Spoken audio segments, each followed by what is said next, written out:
Hey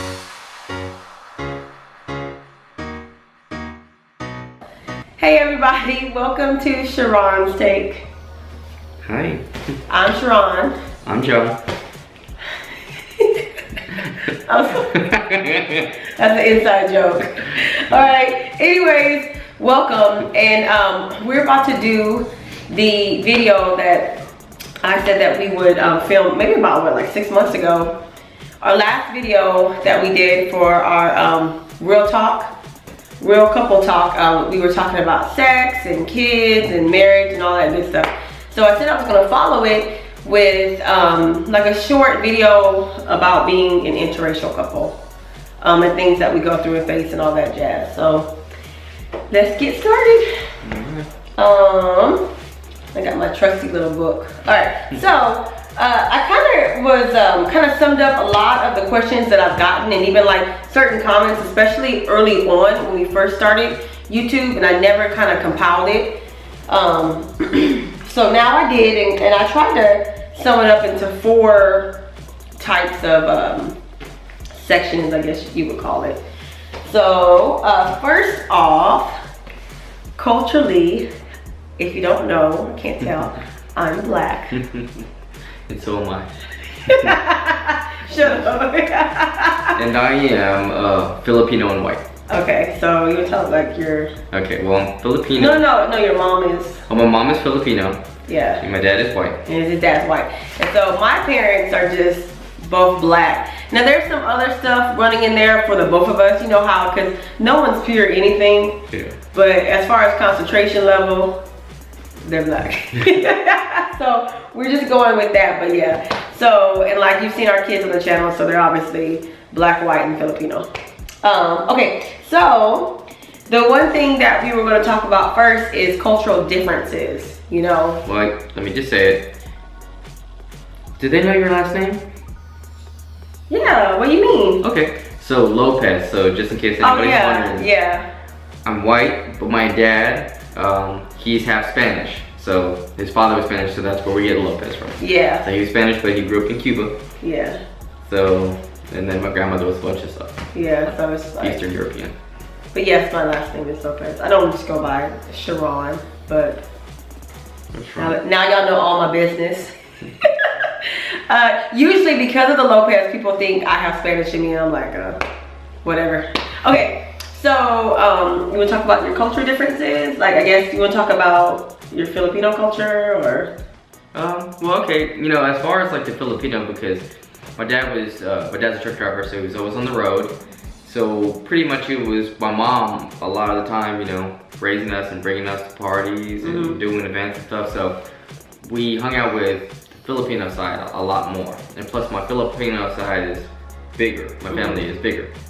So as far as cultural differences, you know, it's funny because I've heard a lot of times from different people, they say that Filipinos are like the black people of like the Pacific, just because a lot of they do have a lot of actual cultural similarities. Yeah, we do. You know, as far as food and you know, like just, you know, for the most part being like pretty outgoing, outspoken, stuff like that. Comparatively speaking to, you know, other, I guess, Asian cultures. Like, I would say like a difference I've noticed is how we approach issues.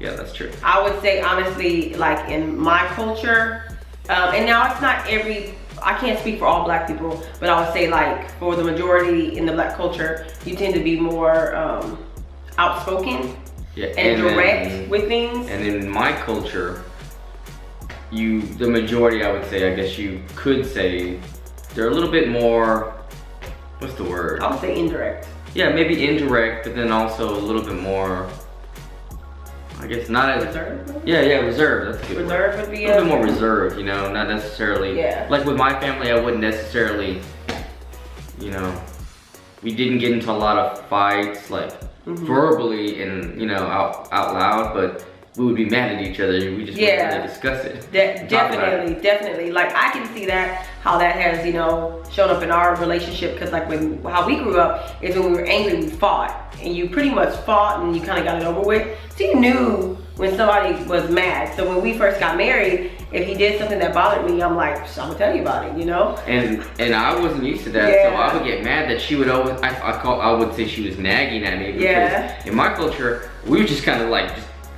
just keep it inside. Yeah, you know? but see, and that's and the it would thing. fester and it would It get would bad. fester, and then he would eventually blow up. Right. But I'm just like, if you're mad, just be mad, and then let me know what you're mad about so we can work on it. But it's just different. And then he'd be like, you ain't always gotta tell me when you're mad. But I was like, no, I'm gonna cross that T and dot that I. You need to know what you did. But I'm different now, though. Yeah, but some of that's also not just a cultural thing. Some of that's just like a gender thing. A gender thing. Guys tend to That's keep true. it in a little bit more. And, I'll give you that. But I mean, Yeah. that's definitely, but when you talk about like a lot of things culturally, it's weird because, you know, like you said, there's a lot of similarities, but I kind of, you know, after a while, when you're in a interracial relationship, you forget that you're in one. Yeah.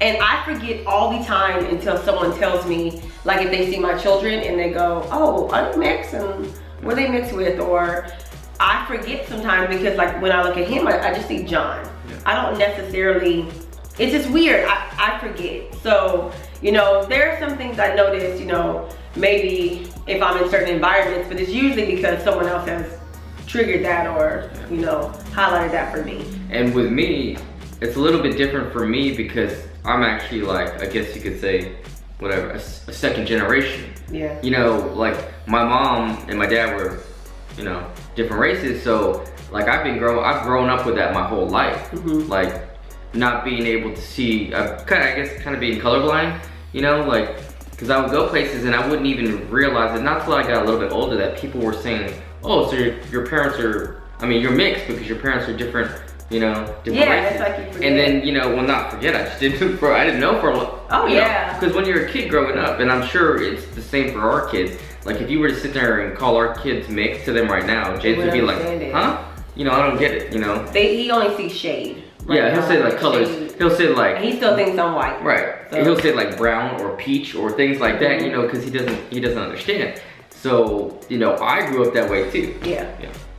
But okay, so as far as our relationship, what I would say is the differences, what really came down to communication. He grew up communicating a different way, so when there were issues, you didn't really bring them up. Yeah. With mine, when there were issues, you highlighted them. Yeah. So the one thing I've learned being in an interracial relationship is I had to learn about his culture and how they deal with things and how they perceive things, and he had to learn about mine. And so like I've grown a lot because it's cool. I've grown, I feel like, in my character because I mean it's not just because of John, because I grew up in an area of Houston where it's very diverse. So it was very easy for me to be okay dating someone different. But culturally, I was able to really appreciate his culture and see the beauty in it instead of just being like, you know, I guess ignorant about it. So there's a lot of things that his culture does that I like, and I really like and I appreciate. And I don't know if you feel the same way. Well, no, there's benefits. Well, we were talking about, you know, the communication difference. Yeah. There's benefits because as I've been around hers, I've assimilated some of the ways and stuff. So it's like, I used to be more, like she said, more reserved, quiet, and I would just blow up, you know, because things would fester. Yeah. But from, you know, at least I don't, being around like her family and stuff, I've actually learned to be more vocal. And even though, it's funny because even though I used to think it was such a bad thing to be vocal, I always grew up, you always put your family first, and they're always family no matter what. No matter what they do, they're always family. You don't ever say anything bad to them or about them, definitely about them to others. But I learned that if I would have stayed on the same track and wasn't open about my feelings and what I think is, you know, what I think, then I don't think that I would have developed as good of a relationship with them, you know? Because it's like one thing just to see them as family and that's the reason why you love them, as opposed to actually having a relationship with them and communicating so that you can actually like grow in that relationship more and actually cherish it more because you communicate more. Yeah. So yeah. So I mean, and then the last one, so we kind of talked about, like, you know, obviously what our cultures are, the differences and the benefits. So there's a lot of people out there who we're asking about advice, you know, for being in an interracial relationship and need like wisdom. So do you have any like point? You can have a point or. I mean, it's gonna sound so cliche, but like I've always grown up kind of looking at this way. It's like I don't know. I don't know. It's hard. Don't look at color. I mean, I just look at somebody for who they are. You know, I look at their characteristics, their attributes, how they treat me. You know, what kind of person they are. And I know it's hard for a lot of people to overlook that because there's always going to be like, you know, inequalities and, you know, stuff like in this world. And that'll never end.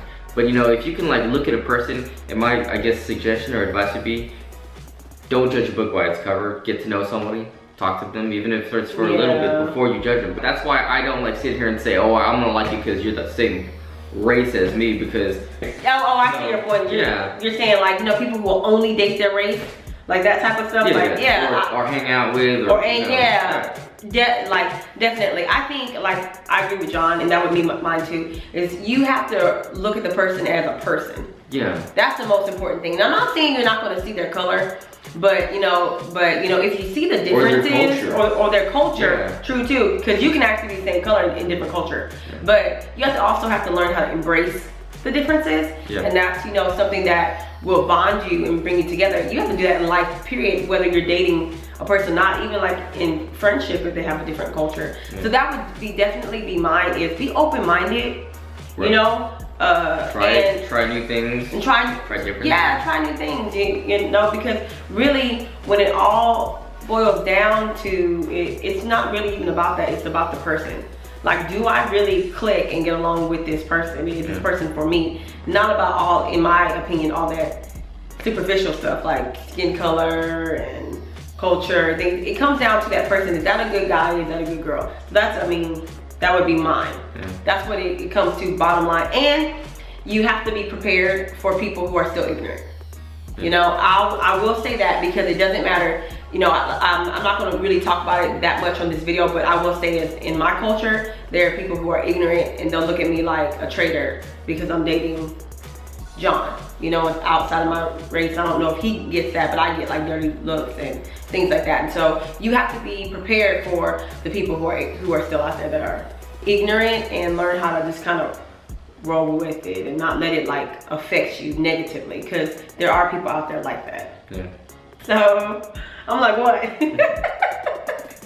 No, so I mean, that would be it. And so I don't have really too much to say about that, but you know, that's just kind of what we've gone through, what we've learned being together, because we've been married for eight years. 8 years. We've been married since 2007. We've been dating, for longer than that. 15. So, I mean, together for like 15, I guess. Yeah. So, all right, guys. That's it. If you guys have any comments or suggestions for maybe a next video, topics and things like that, please leave a comment below, and we will be sure to address it and get to it. And thank you so much for watching. Please give this video a thumbs up, subscribe, help us out. Thank you guys. Bye. Bye.